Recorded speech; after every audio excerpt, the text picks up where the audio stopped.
So today I wanted to talk a little bit about, got a fake tattoo right here, forgot. And right here, nice.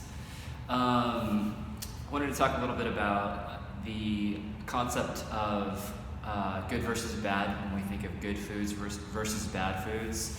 And actually, I think I did a video about this a couple months ago where I talked about how food is fairly neutral and some foods are more nutritious than others.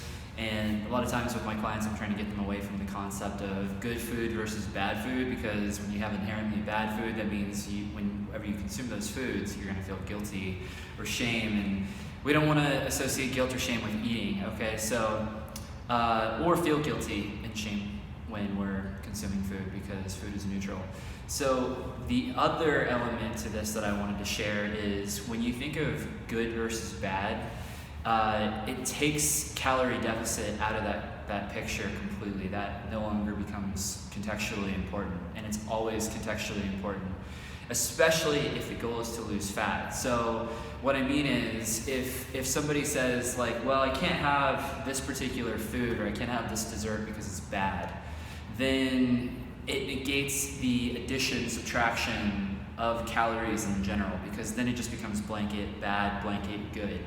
And people who associate their foods that way are kind of missing the point completely, especially if fat loss is the goal. If you're trying to lose fat, you want to really get away from the idea of good foods versus bad foods, because then you're saying things like, well, I can have this, right, because it's not bad. And it's like, well, that's irrelevant, because calories still matter, and you still have addition and subtraction. You still have to add your calories and or subtract what you wouldn't be consuming in order to mitigate going over your calorie allotment for the day.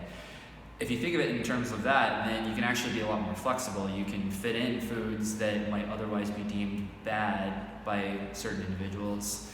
And then it's just about adding and subtracting calories, which is the whole point. So be careful with the good versus bad, because sometimes that can just get rid of the whole notion that is the focus, which is the calorie deficit, because you're no longer adding and subtracting calories, you're not counting calories, you're not tracking macros, you're just associating good versus bad.